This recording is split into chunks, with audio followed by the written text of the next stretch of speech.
How to crop a video on Samsung Galaxy S26 Ultra. Let's start the video. First of all, go to App Library.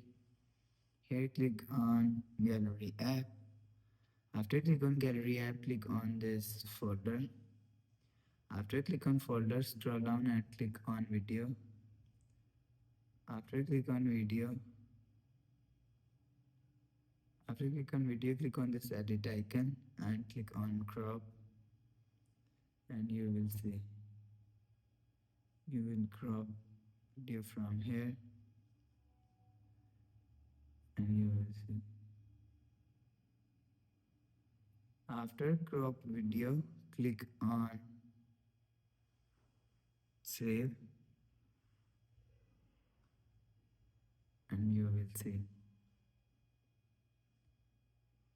your video is cropped. After the process, go back to home screen. So that's how you can crop a video on Samsung Galaxy S26 Ultra. If you like the video, please subscribe. Thanks for watching.